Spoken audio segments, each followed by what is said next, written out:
이해찬 당대표의 속개 선언으로 더불어민주당 제203차 최고위원회의를 속개하겠습니다. 203차 최고위원회를 속개하겠습니다. 이해찬 당대표의 발언이 있겠습니다.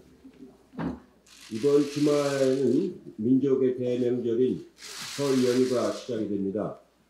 국민 모두가 따뜻한 설 연휴를 보내시기를 기원하겠습니다.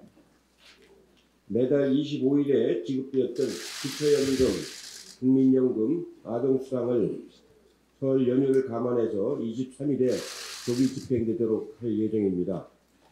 특히 지난 9일 연금 3법 통과로 올해는 1월 지급부터 바로 물가상승률이 반영된 금액을 지급할 수가 있게 되었습니다. 연금 지급 대상자도 올해부터 확대가 됩니다.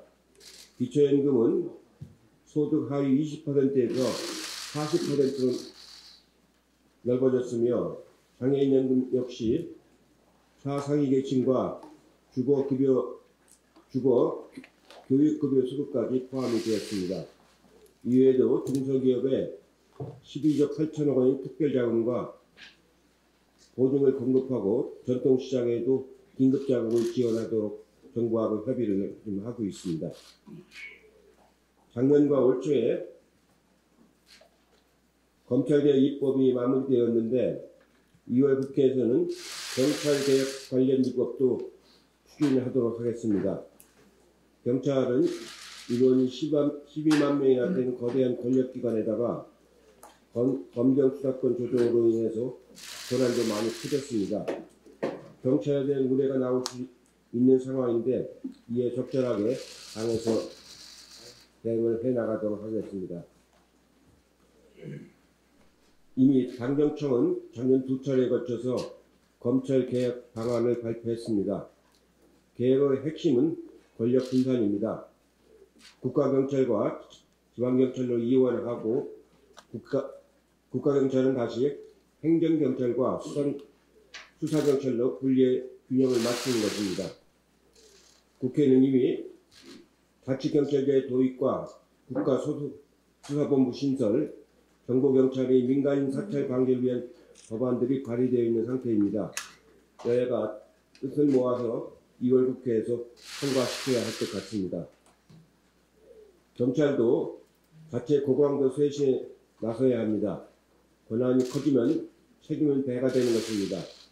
국민을 위한 수사와 취합 능력을 제고하면서 윤리의식과 공직기강을 대폭 강화해야 할 것입니다. 지난 금요일 네팔에서 안타까운 소식이 전해졌습니다. 히말라야 안나푸르나에서 급작스러운 기후 변화와 눈 사태로 트레킹을 하던 한국인 교사 4명과 현지 가이드 2명이 실종되었습니다. 실종 교사들은 충남교육청에서 진행한 교육봉사활동에 참가하신 분들입니다. 현지 학생들에게 교육을 제공하고 해당 국가 문화교류를 하러 간 곳에서 사고를 당해 안타까움이 커지고 있습니다.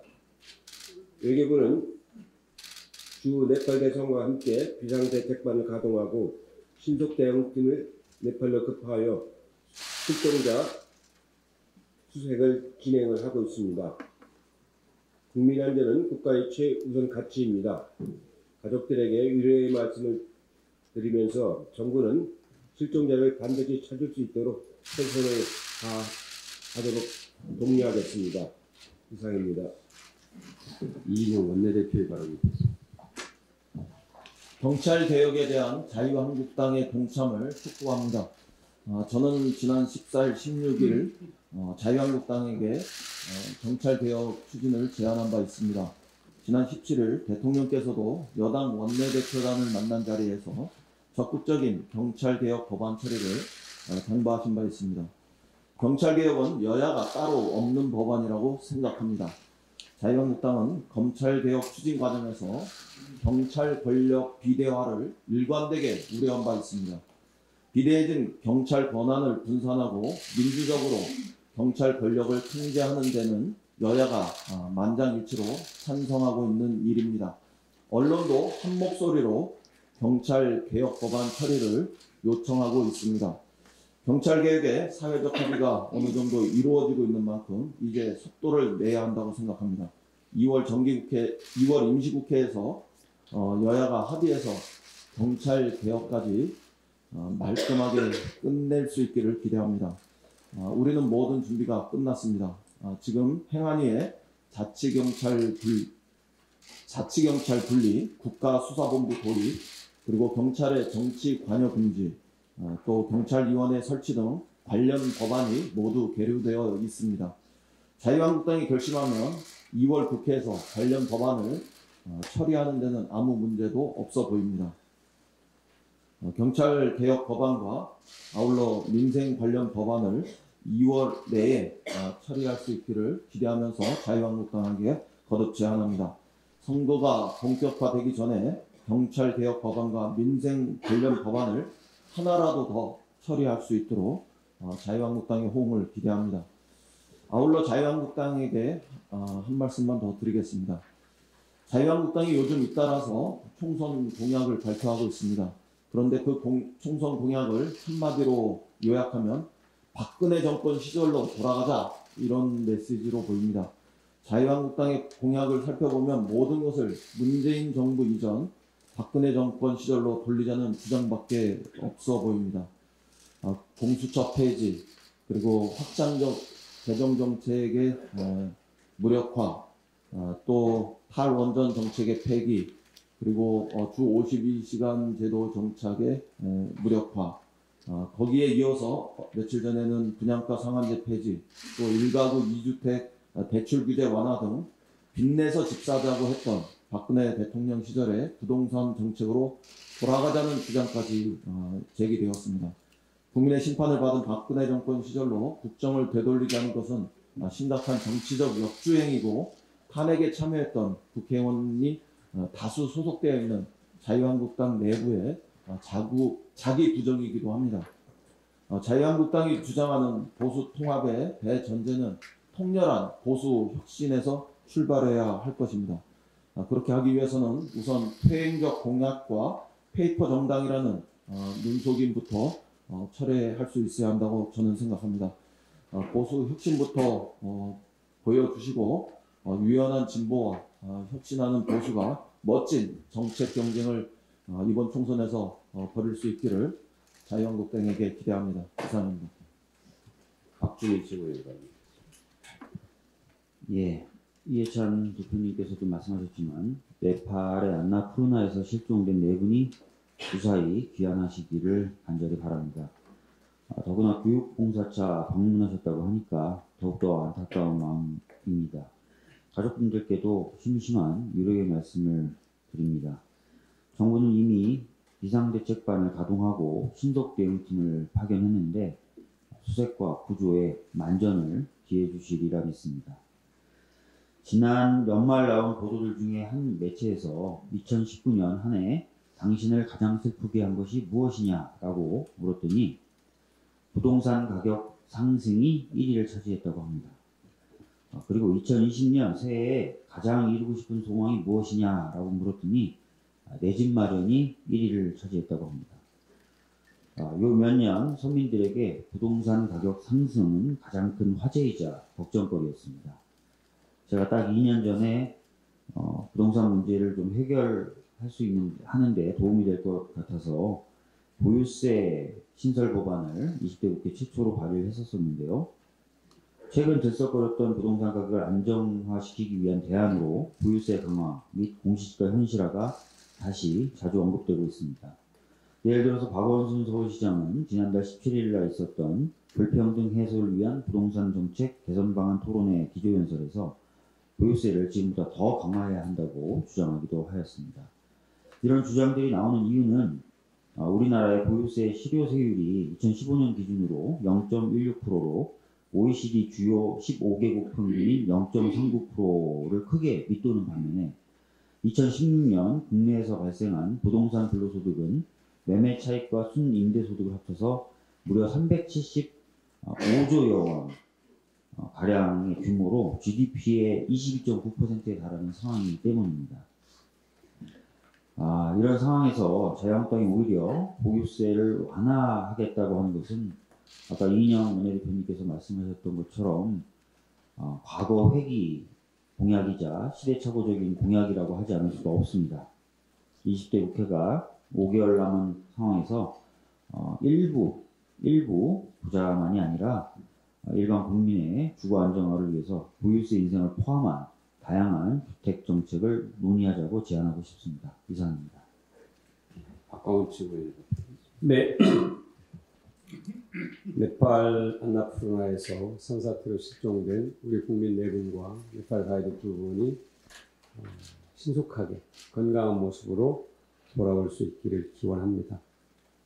당에서도 정부가 펼치고 있는 대책을 지원할 수 있도록 최선을 다하겠습니다. 해리 해리스 전 미국 대사가 논란의 중심에 섰습니다. 일부 외신이 해리스 대사를 인종차별의 피해자로 규정한 보도를 해서 매우 유감스럽게 생각합니다. 이 보도는 대한민국 국민의 민주적 역량과 시민의식을 모독하는 것입니다. 대한민국 국민들은 해리스 대사의 쿠수염이나 출생에 대해서 말하는 것이 아닙니다. 해리스 대사의 주권 침해적 인식과 발언에 대해서 정확하게 지적하는 것입니다. 주한 미국 대사의 자리는 미국의 국익을 위해서도 일하는 자리지만 대한민국 국민과 미국 국민의 매끄러운 소통 그리고 한미 동맹의 증진에 헌신하는 자리입니다. 우리 국민들의 합리적이고 상식적인 비판을 본질을 벗어난 논란으로 비켜가려는 자세 또한 한미 동맹의 해가 될 것입니다. 다행스럽게도 스티븐 비건 미 국무부 부장관이 남북관계 개선에 대한 미국의 지지 입장을 재확인했습니다. 남북관계 개선이 부착된 북미 비핵화 협상을 진전시키는 촉매제가 될 수 있다는 점을 분명히 하고 또 기대합니다. 자유한국당에서 이낙연 전 총리에 대해 무리한 정치 공세를 이어가고 있습니다. 총리 관저에서 지내는 3년 동안 20년 전에 입주했던 아파트를 새도 놓지 않고 그냥 비워놓을 만큼 재테크와 투기하는 거리가 먼 사람입니다. 자유한국당 국회의원 가운데 2채 이상 집을 갖고 있는 의원이 56명입니다. 3채 이상 갖고 있는 사람은 14명, 5채 이상 또 6채 보유자도 있습니다. 집값 비교가 하는 114채를 분석해보면 2016년보다 20% 이상 상승했습니다. 시세가 아닌 신고액만으로 한 것이니까 실제 이익은 더 클 것입니다. 민주당은 이번 총선 예비 후보자 모두에게 투기지역 또 투기과열지구 조정 대상 지역 안에 2채 이상 집을 갖고 있을 경우 실제 거주하는 한 채 이외에는 매각하겠다는 서약서를 받기로 했습니다. 자유한국당은 가계 부채와 집값 상승을 부추긴 빚내서 집 사라는 친박 공약을 내세우기보다는 정부의 주택시장 안정화 대책에 함께 하는 것이 좋을 것으로 생각합니다. 이상입니다. 네, 서른 최고위원. 정부가 개별 운영 추진 등을 통해서 남북관계를 개선하기 위해서 적극 노력하고 있습니다. 극적인 진전을 이뤘던 남북관계가 경색된 데는 우리의 책임도 있겠지만 북측도 좀 더 전향적인 자세로 남북관계 개선에 나설 필요가 있습니다.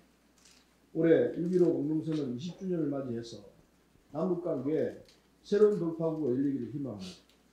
저는 남북관계 돌파구를 여는 심정으로 시민단체들과 함께 개성 당일 관광을 추진하려고 합니다. 개성은 도라선역에서 13km에 불과해서 전국 어디서든지 KTX를 타고 도라선역까지 간 후 버스로 개성으로 이동해서 고려의 역사 유적을 탐방하고 전역에 돌아올 수 있는 거리입니다. 이미 구축되어 있는 출입경 제도와 철도 및 도로, 기존 시설을 활용하면 개성 당일 관광을 용이하게 추진할 수 있을 것입니다. 개성 관광은 우리가 이미 경험한 바가 있습니다. 2007년 12월 관광 개시 후 매일 500여 명 가까운 국민들이 방문한 것입니다. 비록 1년여 만에 중단됐지만 금강산 관광 못지않는 큰 인기를 누렸던 것입니다. 개성 당일 관광을 재개한다면 우리 국민들이 간편하고 쉽게 북한 관광을 다녀올 수 있는 기회가 열리게 됩니다. 우측 당국도 남북 교류와 관계 개선을 위한 우리의 선의를 믿고 하루속히 초청장을 보내주길 바랍니다. 2015년 남북 공동의 힘으로 고려 궁궐터인 만월대에서 금속 활자를 발견했듯이 개성 당일 관광 재개는 한반도 평화 프로세스 재가동의 마중물이 될 것입니다. 향후 개성군단 및 금강산 관광 재개를 비롯해 많은 남북 교류 협력에 긍정적인 영향을 주게 될 것이라고 봅니다. 이상입니다. 네, 김혜영 최고위원. 부동산 거래 허가제에 대해서 논란이 있었습니다. 기본권은 공공복리를 위하여 법률로서 제한할 수 있지만 제한하는 경우에도 그 본질적 내용은 침해할 수 없습니다. 소유권은 사용수익 처분이라는 세 가지 권능으로 구성되어 있습니다. 부동산 거래 허가제의 경우 소유권의 한 내용인 처분권을 심대하게 제한하는 것으로서 소유권에 대한 본질적 내용 침해라고 생각됩니다.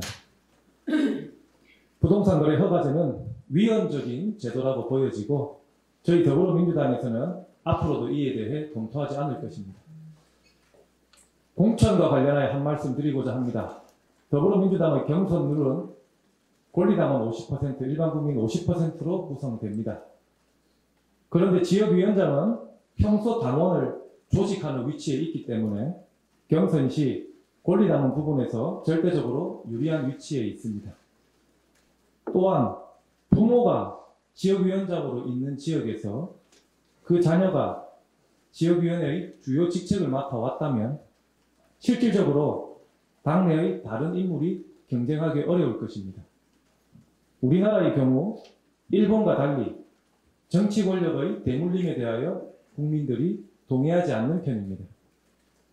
저는 당의 청년기구 의장으로서 부모가 현재 국회의원으로 있는 지역에서 그 다음 임기에 바로 그 자녀가 같은 정당의 공천을 받아 출마하는 것은 국민 정서상 납득하기 어렵다는 점을 분명하게 밝힙니다.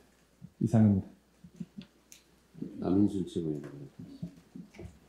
네, 이번에 네팔 안타푸르나에서 실종되신 네 분 교사님들이 무사히 귀환하기를 간절히 기원합니다.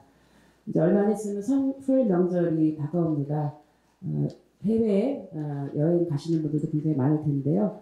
지금 중국 우한에서의 이 폐렴 확산 문제가 굉장히 심각하고 또 국내의 유입 가능성에 대해서도 대비를 해야 합니다.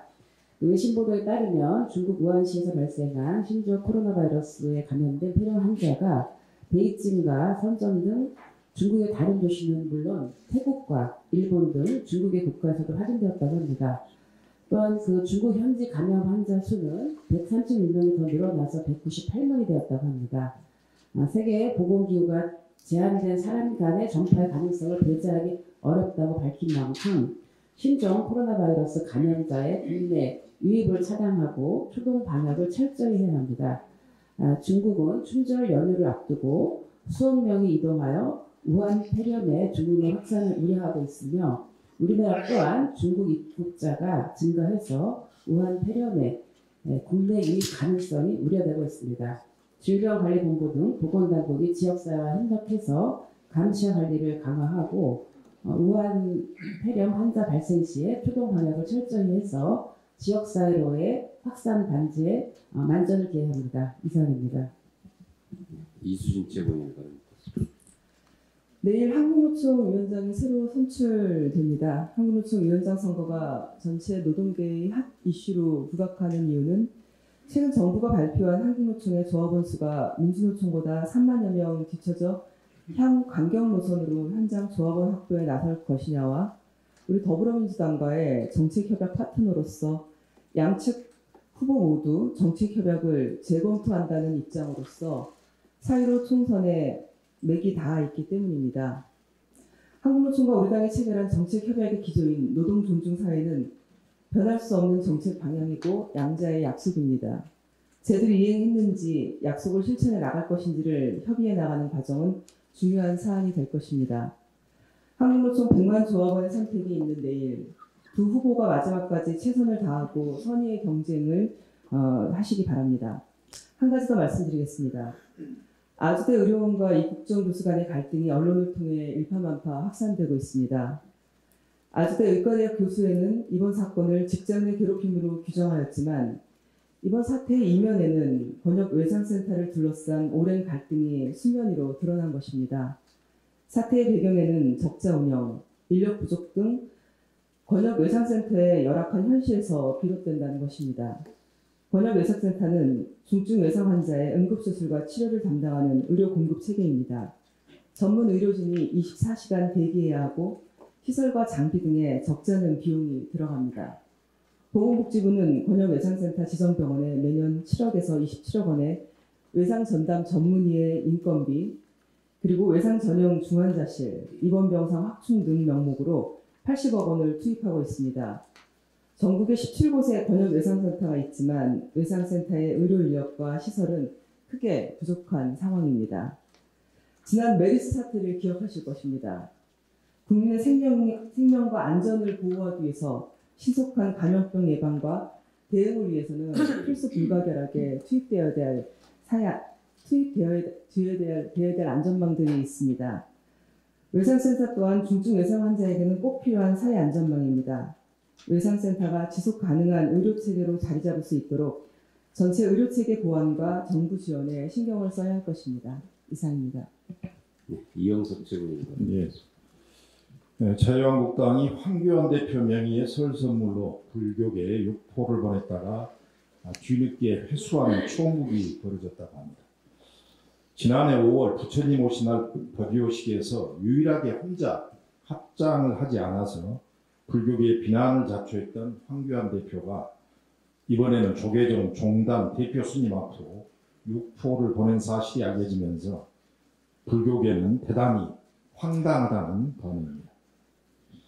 자유한국당의 공관병 갑질의 인재 영입 1호, 그리고 공수처법 폐지라는 총선 공약 1호에 이어서 불교계 설 선물 해프닝까지 자유한국당의 계속되는 헛발질에 국민들께서도 매우 황당해 하십니다. 안철수 전 의원이 정계 복귀를 선언하고 어제 귀국했습니다.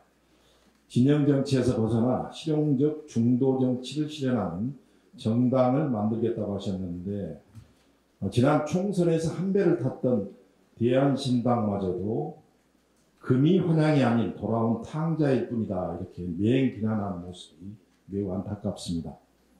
안전의원께서 오늘 광주를 방문한다고 합니다. 4년 전 안철수는 광주가 잘 모르는 안철수였습니다. 하지만 2017년 대통령 선거를 치른 이후 안철수는 광주가 너무나 잘 아는 안철수라는 사실을 인지하시기 바랍니다. 4년 전 광주에 대한 호남에 대한 환상은 이제 지우시기 바랍니다. 이상입니다. 예, 이상 모두 발언을 마치고 회의를 비공개로 전환하겠습니다.